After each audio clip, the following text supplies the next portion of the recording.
ಮಾಡಿದ್ದಾರೆ ಅವರು. ಸ್ವಾಮೀಜಿಯವರೇ, ಒಂದು ಸಾಕ್ಷಿ ಭಾವ ಅಂತ ಇದೆ. ಈಗ ತಾವು ಸ್ವಲ್ಪ ವಚನದ ಭಾಷೆಯಲ್ಲಿ ಬೇರೆ ಶಬ್ದದಲ್ಲಿ ಹೇಳಿದರೆ ಮನುಷ್ಯನ ಜೀವನದ ಉದ್ದೇಶ ಏನು ಅಂತ.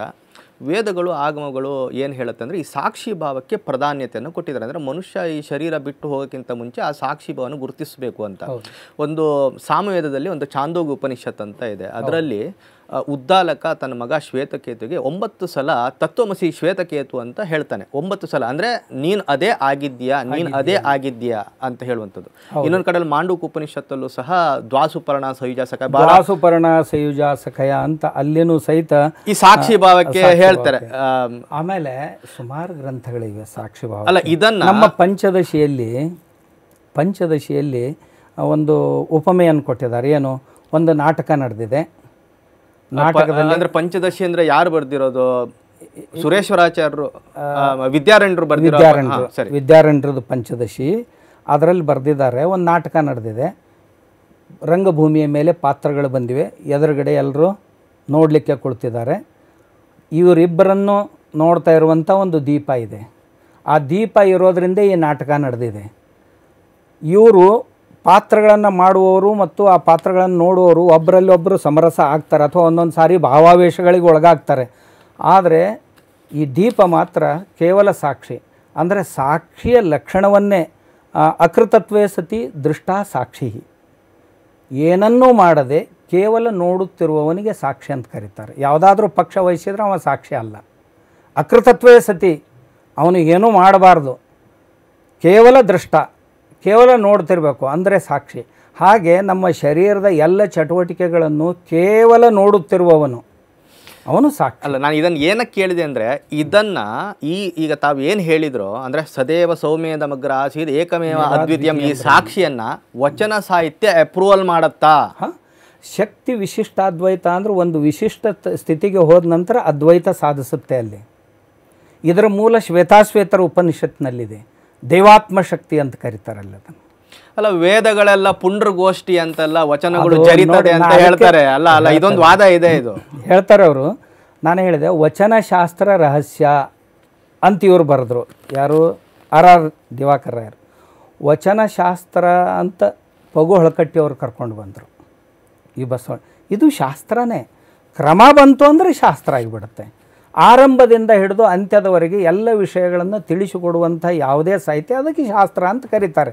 ಇವರು ಶಾಸ್ತ್ರಕ್ಕೆ ನಿಗಳನಿಕ್ಕೆ ಅದು ಇದು ಅದು ಯಾರೋ ಒಬ್ಬರು ಮಾತಾಡಿದ ಮಾತು. ಇವ್ರನ್ನ ಅದಕ್ಕೆ ಕೇಳ್ರಿ ನೀವು, ಇವ್ರಿಗೇನು ಗೊತ್ತಿಲ್ಲ ಅದರೊಳಗಿಂದ. ಅದು ಒಂದು ವಚನವನ್ನು ಆಧಾರವಾಗಿ ಅದೊಂದು ಪ್ರಾಸಂಗಿಕ ಮಾತು ಅಷ್ಟೇ ಅಂತ ನನ್ನ ಅಭಿಪ್ರಾಯ.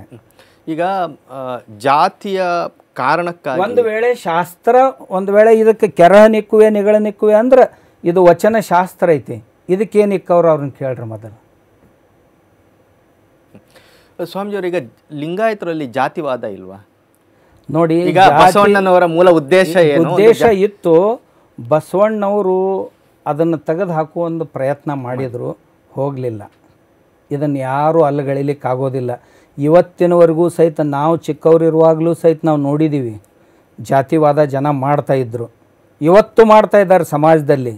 ಆದರೆ ಇದು ಮಾಡಬಾರ್ದು, ಇದು ಹೋಗಬೇಕು. ಅದ್ರ ಸಲುವಾಗಿ ನಾವು ಪ್ರಯತ್ನ ಮಾಡಬೇಕು. ಆದರೆ ಇವ್ರೇನು ಅದಾರಲ್ಲ ಹೇಳೋರು, ಈ ಬಸವ ತಾಲಿಬಾನಿಗಳು, ಇವ್ರದ್ದೇ ಹೇಳ್ತೇನೆ. ನಾನು ಹಿಂದೆ ಹೇಳಿದ್ದೆ, ಮುಧೋಳದಲ್ಲಿ ಒಂದು ವಿರಕ್ತ ಮಠದ ಸ್ವಾಮಿಗಳು ತಮ್ಮ ಶಿಷ್ಯನಾದಂಥ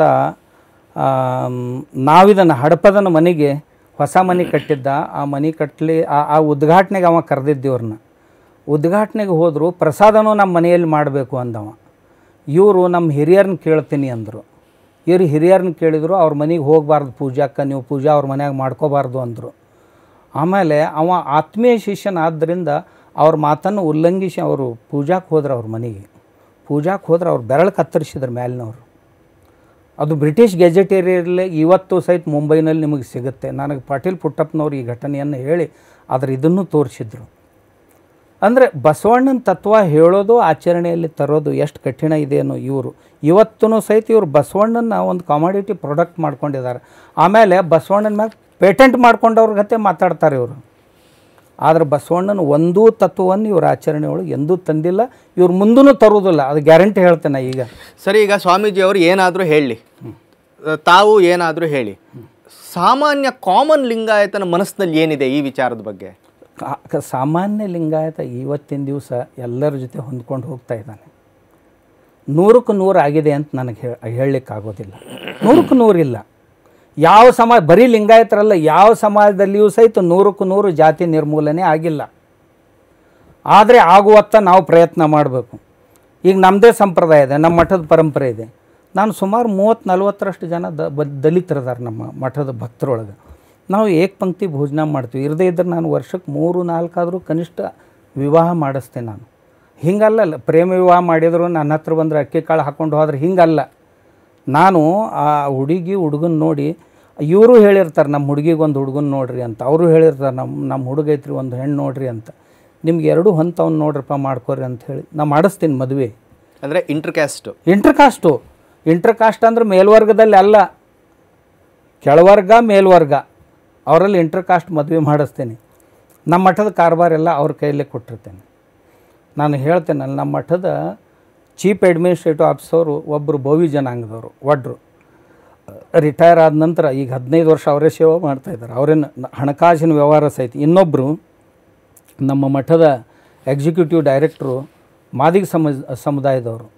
ಎಲ್ಲ ನಿರ್ಣಯಗಳನ್ನು ಮಾಡ್ತಾರೆ, ಹಣಕಾಸಿನ ವ್ಯವಹಾರಗಳನ್ನು ನೋಡ್ತಾರೆ. ನಾನು ಯಾವಾಗಲಾದರೂ ಹೋದ್ರೆ ನನಗೆ ಹೇಳ್ತಾರೆ ಅಷ್ಟೇ, ಹೀಗೀಗಾಗಿದೆ, ಎಷ್ಟು ಮಾಡಿದ್ದೀವಿ, ಇಷ್ಟು ಆಗುತ್ತೆ, ಇನ್ನು ಮುಂದೆ ಇಷ್ಟು ಆಗಬೇಕು ಅಂತ ಹೇಳ್ತಾರೆ. ಹಾಗಾದರೆ ನಾನು ಕೇಳ್ತೀನಿ, ನಿಮ್ಮ ಮಠಗಳಲ್ಲಿ ಇಂಥ ಉದಾಹರಣೆಗಳನ್ನು ಏನಾದರೂ ಮಾಡಿ ಇಟ್ಟಿದ್ದೀರಾ? ಒಂದು ವೇಳೆ ಮಠಗಳಲ್ಲಿ ನೀವು ಸಮಾನತೆ ತರಬೇಕು ಅನಿಸಿದ್ರೆ ಒಂದು ವೇಳೆ ನನ್ನೂ ಕೇಳ್ಬೋದಾಗಿತ್ತು, ಯಾರು ಇವ್ರನ್ಯಾಕೆ ಇಲ್ಲಿ ಕೂಡಿಸಿರಿ ಅಂತ. ಇವತ್ತಿನವರೆಗೂ ಒಬ್ಬರು ನಾನು ಕೇಳಿಲ್ಲ, ಮತ್ತು ಕೇಳೋ ಸ್ಥಿತಿನೂ ಇಲ್ಲ. ನಮ್ಮಲ್ಲಿ ಅಂಥ ವಾತಾವರಣನೇ ನಾವು ಇಟ್ಟಿಲ್ಲ. ಆ ಜಾತಿ ಈ ಜಾತಿ ಅಂತ ವಾತಾವರಣನೇ ಇಟ್ಟಿಲ್ಲ. ಪ್ರತಿ ದಿವಸ 4-6 ಸಾವಿರ ಜನ ನಮ್ಮಲ್ಲಿ ಪ್ರಸಾದ ಮಾಡ್ತಾರೆ. ಸಪಂಕ್ತಿ ಭೋಜನನೇ ಇರುತ್ತೆ, ಒಳಗೊಂದು ಹೊರಗೊಂದು ಇಲ್ಲ. ನಾನೂ ಸಹಿತ ಅವ್ರ ಜೊತೆನೇ ಕೂತು ಊಟ ಮಾಡ್ತೇನೆ. ನ್ಯೂಸ್ ಫಸ್ಟ್, ನಿರ್ಭೀತಿಯಿಂದ ನಿಮ್ಮ ಪರವಾಗಿ.